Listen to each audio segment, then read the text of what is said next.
welcome back to Gallatin Parkway. You join me today for the first video in the series of the new layout build. Now, as previously mentioned, I'm going to be building a new exhibition layout which will be out on the exhibition circuit, and that's going to replace my previous layout, Talbot Lane TMD. Now, in front of you, you can see a selection of stock that's going to be used on the new layout, and this might give away what it's going to be to some of you. The new layout is going to be a nuclear flask depot and unloading point. Now, the observant amongst you will notice that the stock in front of you there is actually from a cross-section of time periods and eras. So this layout will actually be running periods from 1997 all the way through to about 2007. So it covers a nice broad range of eras, and it allows me to run lots of interesting stock on the layout. So the main plan with the layout is to have something that's operationally interesting. Talbot Lane TMD was an excellent layout, but at shows obviously it had its limitations with running locos in and out of a depot. This layout is going to be a lot more interactive. Trains will arrive on the layout, drop off stock, have stock released by shunters, locos picking it up and running off again with the stock once the unloading procedure has been completed. So it will be a lot more interesting to operate, and it should be more interesting to watch as well. Okay, so in front of you is the track plan for the new layout. Now, a little bit of imagination is going to be required here to try and understand what I'm getting at. So firstly, I'll talk you through the dimensions of the layout. Now, I'm going to have a scenic area of 6 foot. So the two lines on this plan, the one to the right and the one to the left, represent the end of the boards. And that distance is 6 foot. The layout itself is going to be 18 inches wide. I could fit this track plan into a foot's worth of width, but I decided to go for that little bit of extra size just to be able to incorporate more scenery and make it a little bit more interesting. So what I do now, I'll talk you through how the layout is going to operate, my intentions scenically, and how I plan to document this for you going forward. So, locomotives will enter the layout from the right hand side. They can enter from either the top road, which is there, or the bottom road there. And they will run up into this side in here, which is the unloading point. There'll be a crane here, so the locomotives will run under there. So you're going to be looking at having two locomotives double head in there potentially, or a single locomotive if I'm running it in the older era with barrier wagons and a brake van. And what we'll be doing is we'll be running the locomotives onto there. There'll be a shunter probably in this road here. I'll come out from here up to there, release the wagons, take them away, push them down back into this siding, which will free up these locomotives. The locomotives can then shunt off either into this head shunt there, or they can move up to there and stay into there. And the shunter will then move off into one of the other sidings, and the locomotive will come up, pick their wagons up again once finished, and then exit the layout.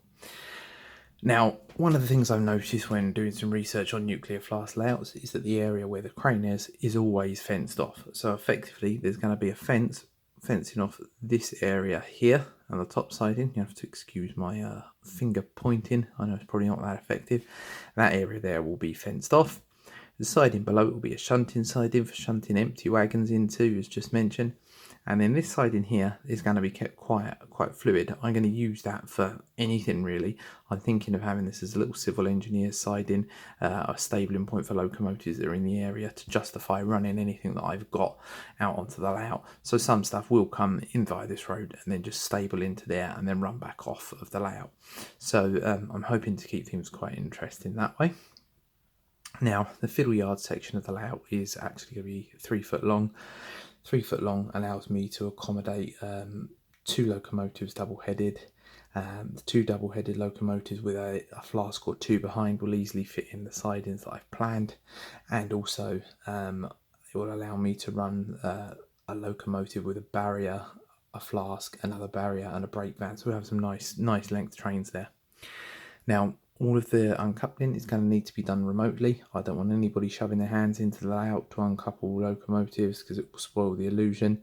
So I'm going to be using something called the Brian Kirby method, which will cover off at a later point in the videos, and it will hopefully give you some sort of insight as to how I go about doing that and how I'll go about operating the stock. So perhaps something that you could take forward and use in the future if you wanted to. I think that pretty much sums up what I'm going to do with the layout. Now, documenting the layout build itself, I'm not going to sit here and blow by blow show you me laying track, me ballasting track, me painting this, painting that, I don't see any value in it. There's quite a lot of very good videos out there at the moment. The likes of Everard Junction is building a new layout at the moment, and you can see on there the process that he goes through to lay track, etc. It's all going to be very similar to the way that I'm going to do this. So if you have any specific questions on how I've achieved something that I haven't covered off in the video, just let me know. But I'm not going to film me actually building it, because I don't think it's going to be something that's going to interest you. It could be quite boring.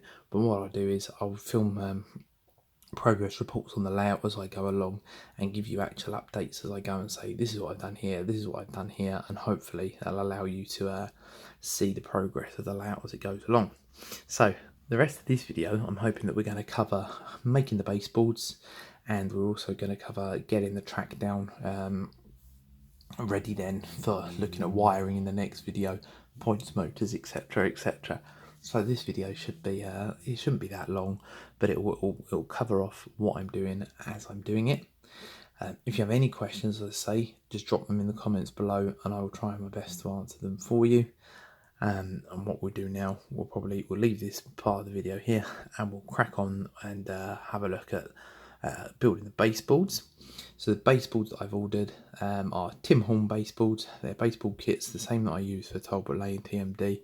Absolutely fantastic pieces of kit, I'll demonstrate in the next couple of videos. Clips, you'll be able to see those, and let me know what you think. So I'll leave this bit here and we'll move on to the next part of the video. Okay, so I've now had my baseboards delivered, and this is how they come in the post. So Tim Horn will send them to you via TNT, and they come flat packed in a cardboard package like this. Now this particular board is for the fiddle yard section. I'm going to show you a couple of shots of this going up. I won't go through all of the boards as they're all very much the same principle, but I will show you basically what I do for this one. Currently I've got this on the floor in the lounge, because it's pretty much the only place that's going to be big enough for me to be able to build this. This is how your boards come. Now I've opened up the packet there, and you will see inside your box you receive all the pieces of wood. You receive some instructions, and you'll receive the aligning dowels for aligning the boards to the other part. Now the other box had a big bag of screws in, because there's quite a few countersunk holes on these boards for screws to add for strengthening. Primarily you put the boards together using wood glue. Now this is the wood glue that I use. I use Gorilla 100% Tough Magic Brilliant Super wood glue, and this tends to do the trick. What I do now, I'll lay out all of these parts separately. I'll leave the cardboard box down on the floor in the lounge, just so that if my super tough wood glue gets on me nice laminate flooring, the wife's going to kill me. So I'll make sure that doesn't happen by working on top of this bit of cardboard box. Out in front of me now. This is what's actually effectively the baseboard top. Now just turn this over quickly. You'll find on the inside of all of the baseboards, Tim lets you know what's supposed to be the internal face, so that you're putting them together the right way round. Everything's ready, sort of pre-slotted. It's just a simple case of bang, putting those in like that. So all I need to do now is put wood glue along all the exposed surfaces. I'll take that back off, put the glue on. I'm not going to show you this blow by blow, as it's very simple and Tim includes full instructions. I just want to show you how easy these do go together quickly. So there you can quite simply see the first phase is done, and it all pretty much goes together like this. So I'm going to throw the rest of it together, and I'll give you a shot of it completed at the end, but that is just how quickly and easily this goes together. What I'll tend to do always, I'll leave things, so for example in this shot here, you can see I've put the weight of the board down onto the surfaces that I've glued. That's just to act as a weight to help it bond together.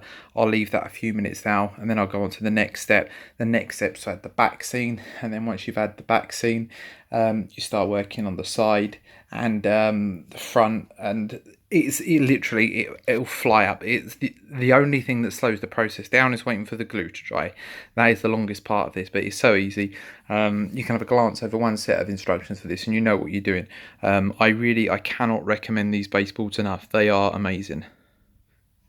I'll come back to you in just a moment when I've got everything up and built and completed. Yeah, another quick tip I find helps me when I'm building these boards.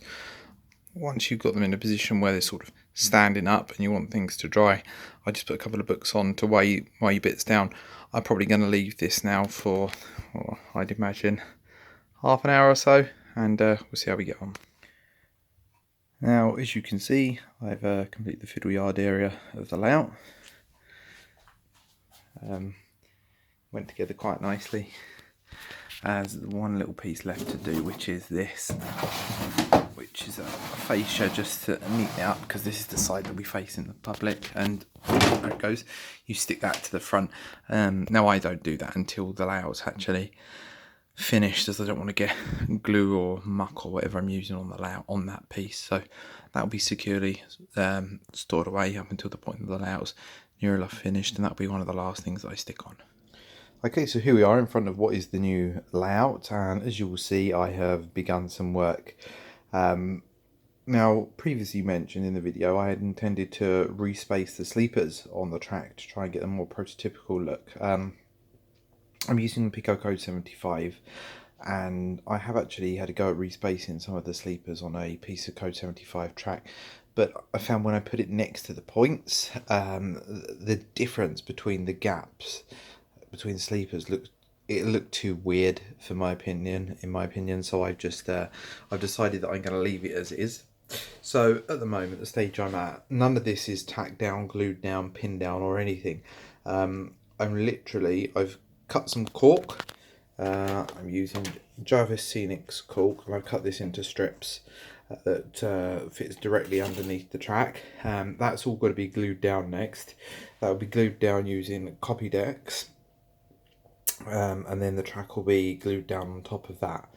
Now, at this stage, I'm literally just I've got locos on the layout and wagons on the layout, just so that I can see exactly where everything's going to go.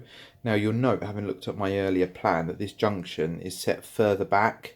In the plan, the junction was set sort of over the middle of the baseboards, but I've decided to set it more towards the right hand end of the layout to ensure I get maximum length out of the reception sidings for the flask depot. Now, each of these sidings will take two class 37s double headed with two wagons, apart from the one on the left where the two nuclear flasks are. So that's the reason for moving these back. I find when I build layouts, it's sort of quite a fluid process. I get the idea of exactly what I want to do, and then I don't really commit to it until I've seen the track on the board. Now, when I ordered these boards, I could have ordered one that was about a foot wide. This would easily have fitted into a foot. As you can see, there's a lot of blank space behind the actual running lines and where the lines are going to run. But the reason I've decided to go for the wider boards is because I wanted to be able to build it up scenically. I want a nice big area behind where the locos run to go to town on the detail.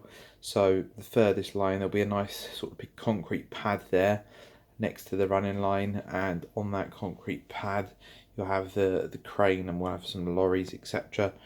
And then the plan is that concrete section will run up here, and then it'll go up onto a slope, which goes off and over to where the bridge area is, that effectively performs the scenic break for the layout. So that's where I am at the moment. My next real job is to look at gluing down the cork, ready to accept the track. One other job that I've got to do is to cut the hole here at the end for where the bridge will be. I'm not particularly looking forward to doing that. My soaring skills are interesting, so we'll see. I'm going to try not to murder that too much, but yeah, hopefully I can get that sorted and then put the fiddle yard on. Now, I'm currently set up in the kitchen at the moment, much to my wife's distress. Look at the mess I've made. As you can see, I'm going to struggle to get the fiddle yard on there. So not quite sure I'm going to test this out. I haven't thought this through the best. I'll probably have to do it in the lounge or in the hallway, in the corridor or whatever. But yeah, so that's put together temporarily now. I'm going to start gluing down the cork. Once we've done that, we can start to look at perhaps making get the track down and then cut across these joints here ready for the boards to be disassembled. So I've got the cork underlay in now, and I've actually stuck down the first piece of track with copy decks. You can probably just about make out this is still wet. I haven't gone mad and put loads on there, so I'm just going to leave that to dry. Now the reason that I've started to stick the track in at this end is because it's going to help me align these set of points once I've got these in. And being mindful as well here, I've got this joint. I'm trying to keep the sleepers off of that joint because there's going to have to be a cut there. I think I've done it more or less at the moment, a little bit of fettling, but I'll go through that with a razor saw then, and hopefully it should give a nice clean joint. You'll see here that the sleepers are overhanging the edge of the cork a little bit. I'll be filling some cork underneath that just to tidy that part up as well. So this is where I'm going to leave this video. The track is now largely down, barring the fiddle yard. We've got to complete that bit. Now, work has happened since the last clip. The track has been cut across the baseboard joint, and I've gone for a fairly simple method of keeping the track in place. I decided against using copper clad sleepers or copper screws. I've just decided that I'm going to go for the method of gluing these edges down. So this is all glued down, as you know, with copy decks. The rails are actually then glued down to the plastic sleepers with super glue, and it's rock solid. I've had some verification from other people that have used this method that it works, and it works well for exhibition layouts. And what I'll do, I will have a piece of sleeve in that when this is in transport will go over this edge just to protect it. Now this method has been recommended to me by Steve Cox over at Reedham, and by my friend Scott Rhodes, who works for Oxford Trail. He's also recommended this method and given me a few hints and tips throughout as I've been doing that. So thanks go to the pair of you for that one. And I've cut out the hole which leads through to the fiddle yard area. Now I'm pretty pleased with that. I reckon that looks pretty neat, to be fair. I just did this by drilling out about a zillion holes to the shape I traced around the edge of the inside of the tunnel, and it works quite neatly. And I'll put this back over here.